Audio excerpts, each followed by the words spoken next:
This 911 Strong podcast is brought to you by our partners at the Police Credit Union of California.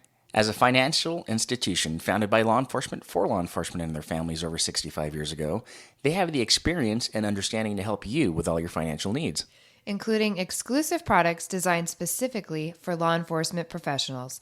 To become a member today, visit thepolicecu.org. That's the police, the letter C, and the letter U.org. Or call 800-222-1391 and tell them you heard about them from the 911 Strong podcast. Station to all units. Prepare to copy.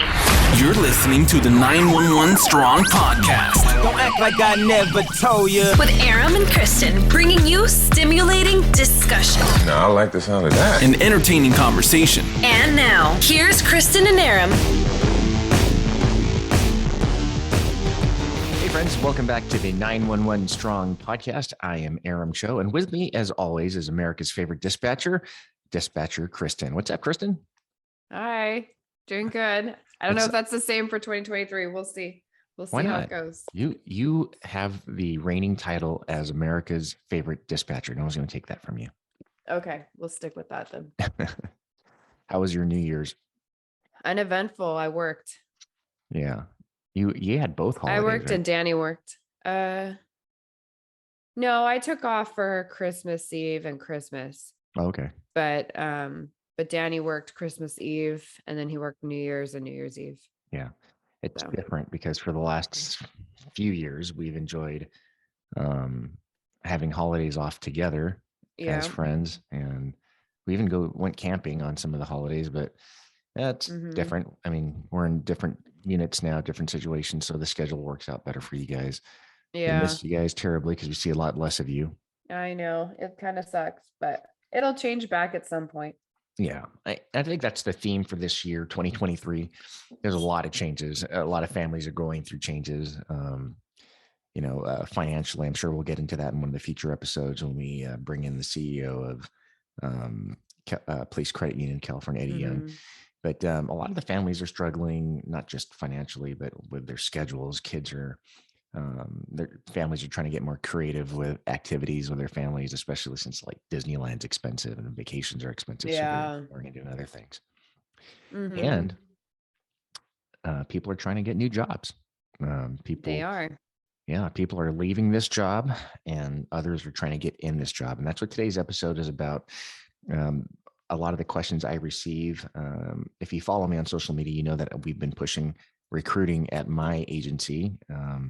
And I get a lot of people that DM me. They take me up on my offer and they're like, hey, I want to be a police officer. I want to do work, but I've got a lot of questions about my background. I've got this issue or that issue. So today we're going to talk about some of the common questions I get about people's fears about going forward with the process. And then we'll try to answer your questions along the way and have a good discussion about that. But one of the things is, in general, is people DM me and they say, Aram, I've got background issues. And Imagine that. Yeah, well, people do. If you really dig deep into your own backgrounds, and I'm a cop, right? I had background issues when I got hired. I was 21 when I applied and 22 when I finally got into backgrounds. And I had a couple issues, one being I smoked marijuana in high school and in college, and which is completely legal now. I mean, I don't think that's an issue in today's background, but I think the only issue would be if you currently do it. But anyways, I did it, and I had some credit card issues. So when I was 19, I started getting those credit card offers, and you're like, okay, cool. It's responsible for me to start building my credit. Let's do that. And I just got in trouble with it. I wasn't responsible. And I let some of them go into late payment. So my credit was horrible. So those are the two things that came up in my background. And for those listening, if you are in similar situations, the way I mitigated those was I said, look, I'm a cop. I know marijuana is illegal.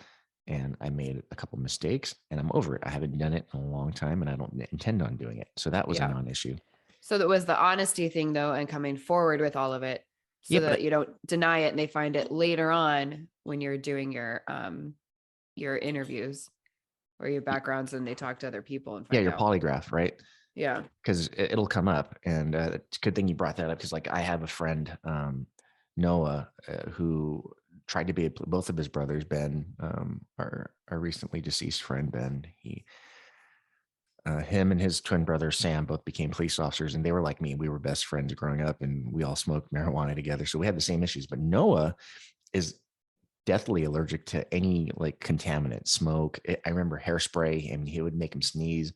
So there's no way he would smoke marijuana. And we knew that he was the good boy in the family. Yeah. And that came up when he went to his background.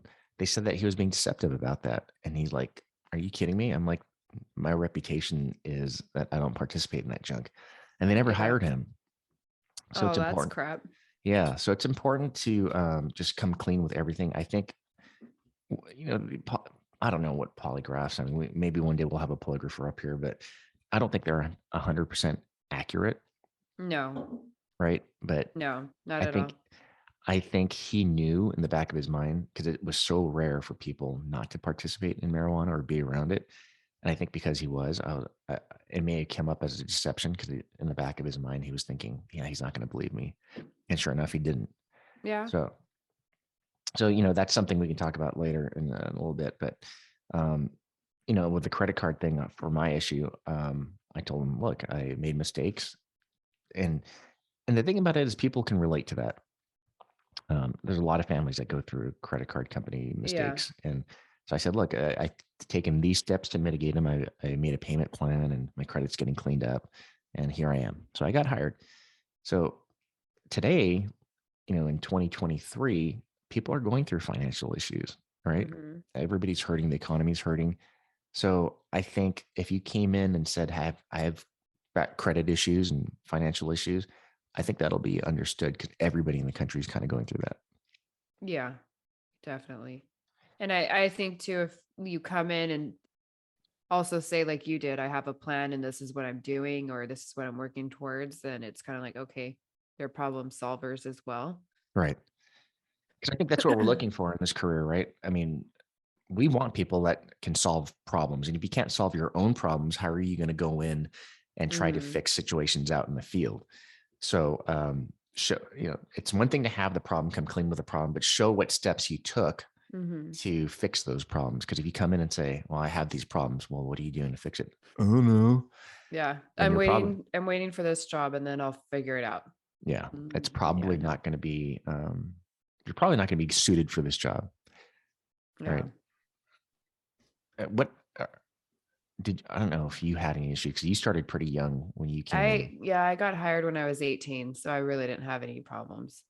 I was pretty new and I lived in a bubble, so I didn't know anything or do anything. I mean, I was around marijuana a lot, but I never smoked any. So Did that ever come up during your polygraph or anything? yeah, they asked me, but I wasn't told there was any deceptions or anything Okay. like that. So Was there an that was issue it. for you, because you had such a short background, right? I mean, you didn't have a lot of life lived. Did anything that cause any problems during your background? No, not during my background. There wasn't any issues. I mean, it was more, I guess, debate because my dad worked there. But other Mm, than that, as far as I'm concerned, and my background and my history, my neighbors, friends, exes, all that, there was not any issues. okay, I was a good girl. good. Well, while we're on the topic of drugs, that also came up. So there's different levels of drugs, right? Marijuana is kind of like Mhm. the mild gateway drug. But I have had some, and this wasn't really around when I was coming up, um, the raves. Yeah. But nowadays, kids go to raves Yeah. and they try ecstasy, right? Yes. That's really common around the raves, and tabs, acid tabs. Hmm. And so I don't know. I might have been one of those guys that had I gone to a rave, would have been curious to try it. But that would have disqualified me back then? I mean, I think it's because I had one girl that tried to be in dispatch and in law enforcement, and she did the whole rave thing, Mhm. and she did do those drugs. And I'm like, okay, well, you can't be doing them frequently. It's one thing to say, like, I tried it out of curiosity and you tried Right. it the one time. It's another thing to be habitually doing it all the time. And some of these raves are like 3 days or more Wow. sometimes. So it's like a whole weekend, like a festival, some of them. So Yeah. if I you're can't doing believe it all you. the time, what? I can't believe you and Danny still go to raves. I mean, how do you hang for 3 days? I don't. I did in my younger years. I I'm went to some kidding. raves. Listeners, I'm kidding. I was just making fun. Danny never goes. He No. didn't go anywhere before me. Okay. He Yeah, I know. stayed at Danny home. was my friend Noah. He was the squeaky clean Yes, guy growing he up. really was. So, but anyhow, the girl that habitually was using it, she didn't get hired anywhere. Right. And they kept telling her, you have to like forego it for a longer period of time and then Yeah. come back and apply. So I think the threshold for the more dangerous drugs, the more illicit drugs like cocaine, methamphetamines, heroin, Mhm. we understand people get into situations. So there's a difference. It's when you say, I've tried it once and it was a mistake and it's been like 6 or 7 years. I think that's something that we can look into, like that's something we can overlook.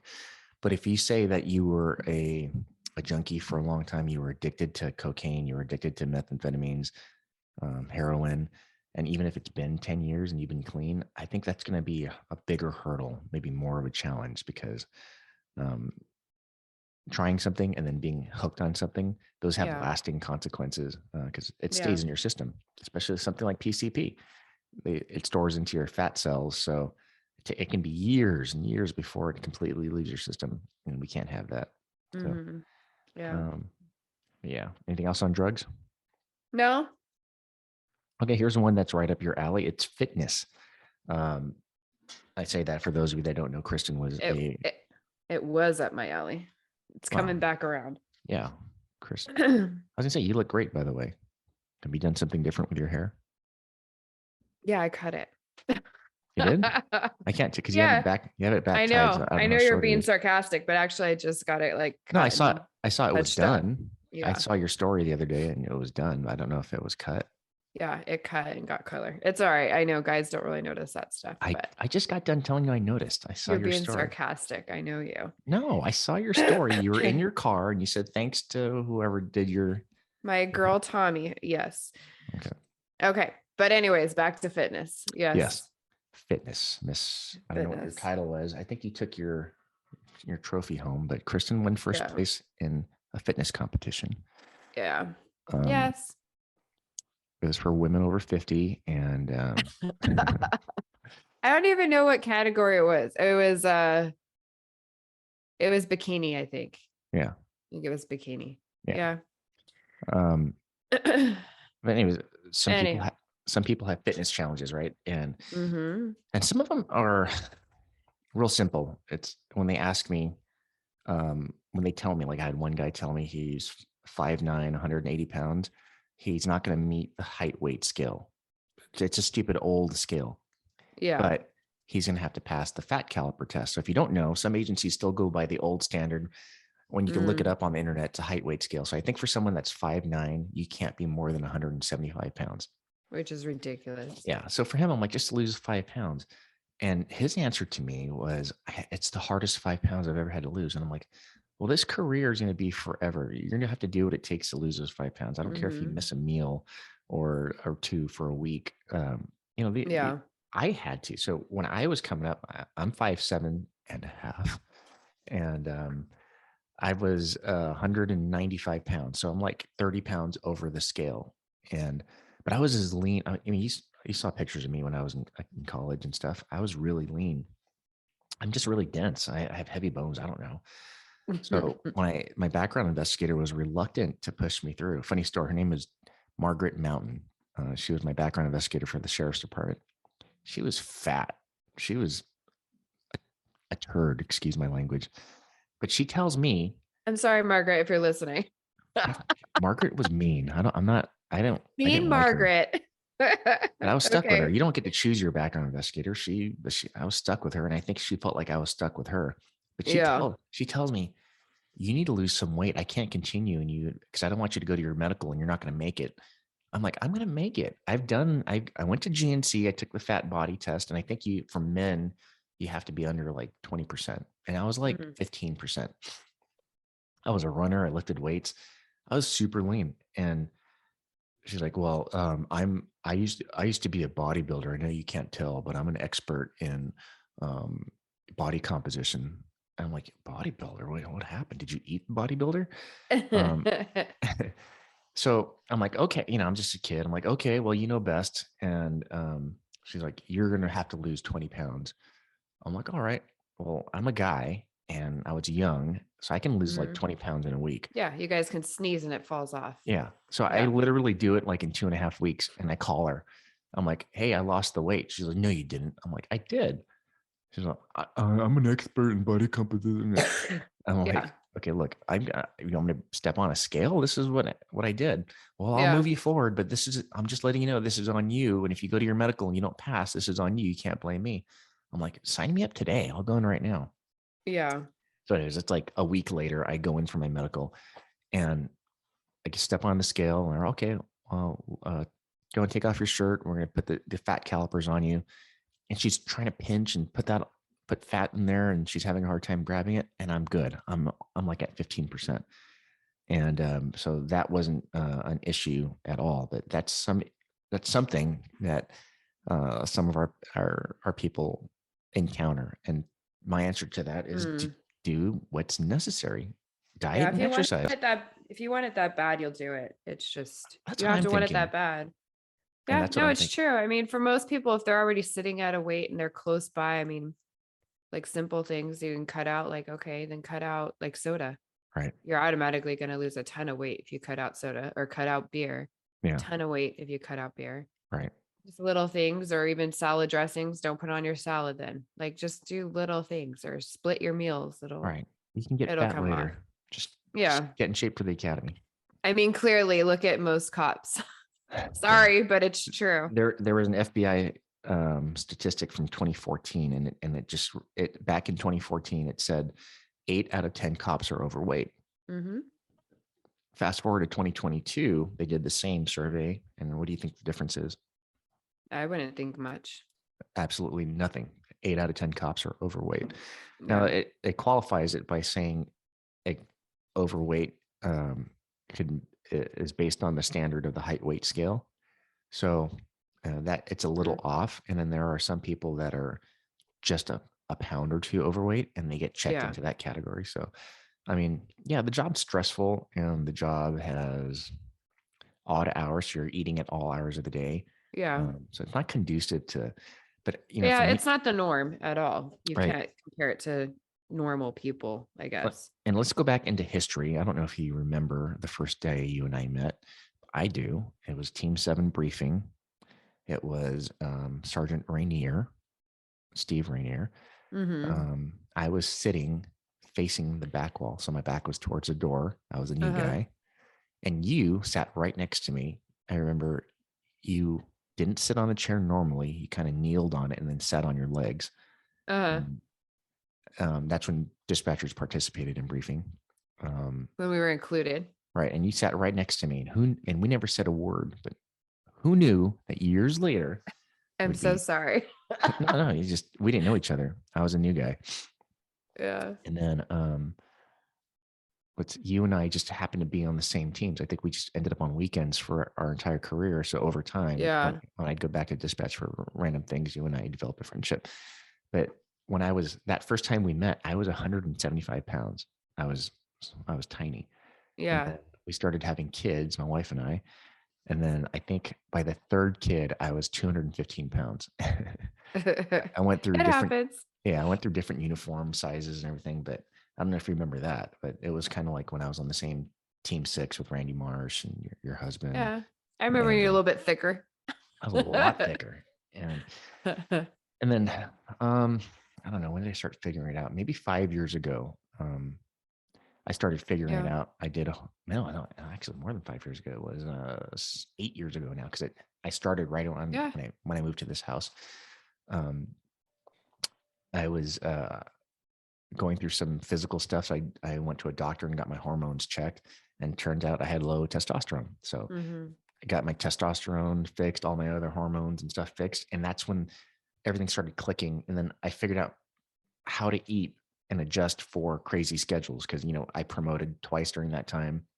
to corporal and sergeant, so I had to start from the bottom. My schedules were all off, but I figured it out. Mhm. I figured if I'm going to eat late, I'm going to include less carbs. I'm going to eat Mhm. more protein. And Mhm. now I'm back down to 185 pounds. So Yeah, not bad. I think you've done good. I figured it out. But the point is, you'll figure it out after you become a cop, how to adjust your diet and eating and stuff like that. Yeah. And imagine it's about the same for dispatchers too, because you guys are sedentary back there for 12 hours a day. Yeah. I mean, we're not the healthiest bunch either. So, yeah, we sit back there 12 hours a day. We don't move. We're strapped to a desk. And, for the most part, we have food brought to us if we don't bring it ourselves. And then, we always get all the leftovers shoved in there too. And we Donuts, do a lot of cookies. stress eating, and it's just not a healthy job either. And we're Right. working 24 hours a day, or I mean, throughout the day. And so, yeah, our schedules are just as off and jacked up too. So it's something you have to work with.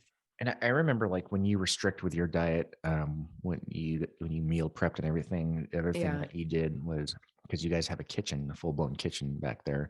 You Yeah. cooked your own food. Well, closer to my competition, I did because it was Yeah. fish. Oh, And I cannot eat warmed fish. I have to cook it and eat it fresh. right. So I was doing that. But yeah, we have a kitchen. I know a lot of dispatch centers do have kitchens and stuff. So you could do that too, but it's a little bit harder trying to find the time, especially with staffing if it's short to do it. So most of the time my prep meals were all just warmed up in the microwave. And I Okay. ate at that time, I ate every 2 hours, which Yeah. seems like a lot, but the way my body worked best was if I ate every 2 hours while I was awake. I remember you were doing the whole tilapia thing and you were tired of tilapia and broccoli, of tilapia and broccoli. Yeah, that was disgusting. I was with a different federation at the time, and so I needed to look a little bit differently. So yeah, I had tilapia and asparagus for I think it was like 2 weeks for 5 meals a day.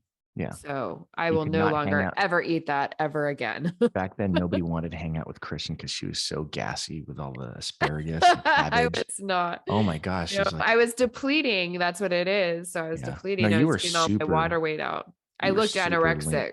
I mean, you could see the veins like on your forehead even. It was like, wow, you had no No, body fat. at that time, I think I was down to 10% That's body crazy. fat. Like for a woman, that's crazy. It wasn't healthy. So my other 2 or 3 competitions after that, I was in a different federation. I was a lot healthier and looked more well balanced. So Good.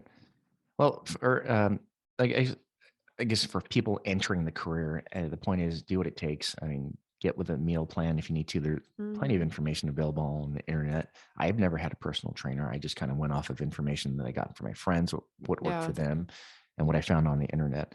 So, and then on top of the diet, oh, go ahead. I was just going to say bodybuilding.com always worked great for me. Yes. I mean, now you have to pay like a small subscription fee, but they have everything you can need. All the supplements are listed on their workout plans for everything or time periods, like whatever kind of workout you want to do. And even meal plans, the macro calculator, that's for free. You could just find it anyways and figure out what you should be eating anyhow. So yeah, easy. those are all good tips to go through.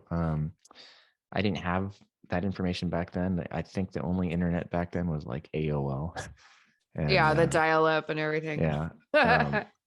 But aside from the diet, it's exercise. What kind of exercises should you be doing to prepare for your background? Well, it's pretty consistent today than when I was going through its high intensity interval training. So do the distance running because you have to do the distance runs.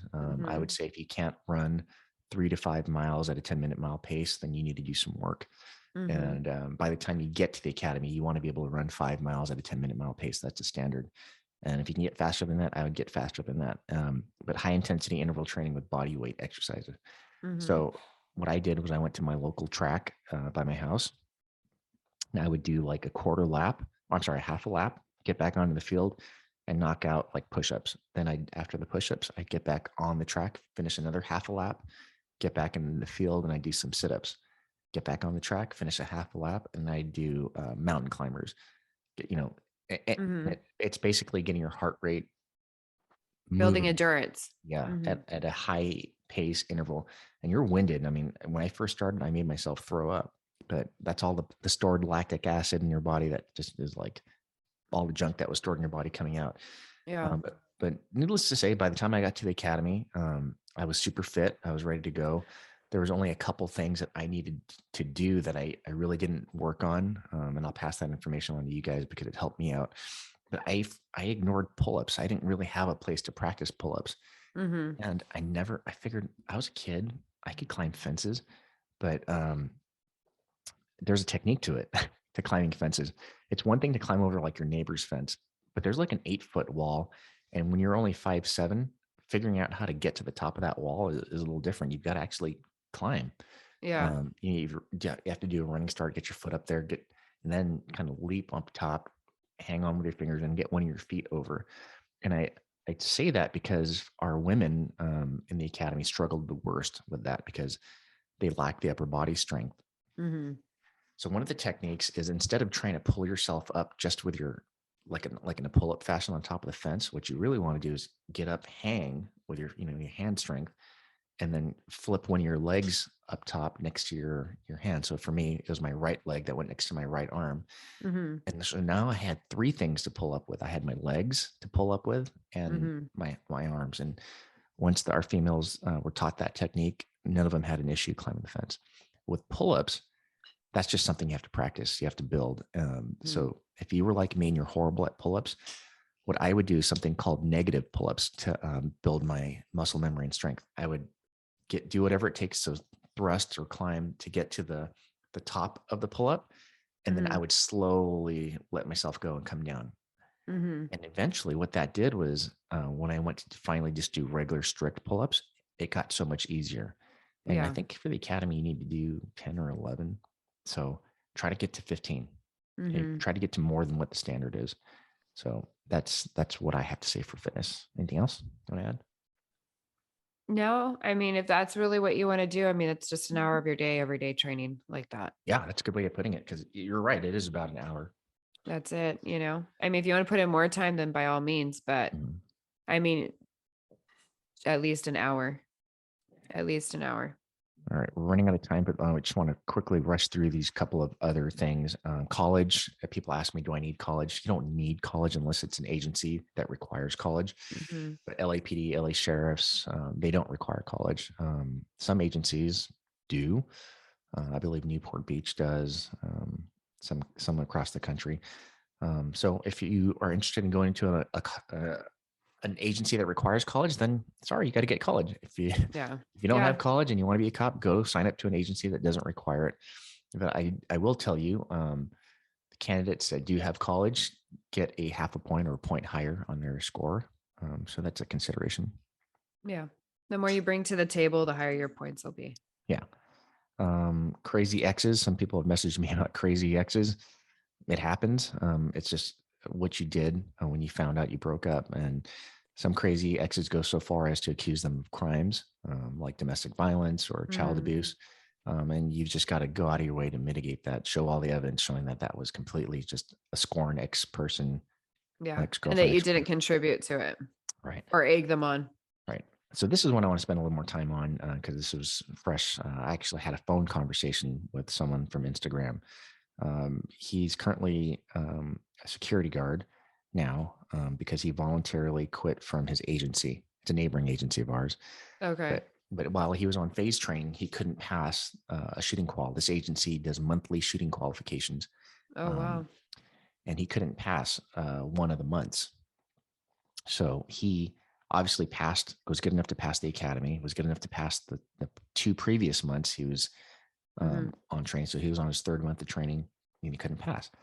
So they allowed him to remediate. Well, now he's all in his head and he just can't do it. And he couldn't do it. So his administration told him, you can either resign or we're going to fire you. And I'm thinking, why would an agency put all that effort into getting someone trained up, hired, and not just put them through training for shooting? Right. And just because agencies do things that don't make sense. Yeah, they especially do this agency. I'll tell you about this agency after we hang up here, or after we stop recording, and you'll figure it out why we have absorbed so many of those people from that agency. But like at our agency, if we find that you had a deficiency, we would put you with one of our range staff for a week and get you trained up and get you squared away because we've invested so much in you. and we obviously liked you. We hired you, unless they found out something later on that they made a mistake, and that was an excuse that they used. But he decided he was going to resign so that he had a better chance to get hired somewhere else. Yeah. Now, what if you were let go from an agency? If I'm being quite honest, you're going to have an uphill battle trying to get hired at another agency. So we have a couple friends that did get let go for whatever reasons, and they just found agencies that were desperate. So it was a downgrade. These were agencies made up of maybe 5 or 10 officers. But what they did was they made an effort to keep their post active, valid. They worked their way up into a position to where they showed a good track record and that they were able to be an able-bodied cop. And then they ended up getting hired back at you can just lateral somewhere else. So that worked out. Anyways, I think I touched on a lot of the issues, and there's a lot more people. I had just this week about 20 people I had conversations with, either on DM, texting, or calling, and they had a variety of issues, but these were the ones that stood out that seemed to be the most serious issues and common issues with everybody. And if you have any questions about these things, you can always reach out to me at Aram at 911strong.com. Aram is ARAM. Or you can find me on Instagram at 911strong and DM me, and I'll be happy to answer questions for you. And conversely, if you are interested in becoming a dispatcher or have any other questions related that you want a female perspective on, you can still reach out to me. I'm just kidding. Reach out to Kristen. That's Kristen at 911strong.com, or you can find her as Dispatcher Kristen on Instagram. All right. Before we go, you have any final thoughts, Kristen? Nope. I'm good. I think we covered everything. All right. Well, that ends it for this episode of the 911 Strong podcast. We thank you for joining us. This is our first episode of 2023. We have a great year ahead, a lot more material content and special guests. And we just hope that we just want to thank you guys that have stuck with us since day one. It's been 4 years, 4 seasons, Kristen. I know. And we're doing something right. We renewed our contract with the Police Credit Union of California, who is our title sponsor, and great things are going to happen on the horizon. So we thank you guys so much, and we'll catch you next time. Bye-bye. Bye.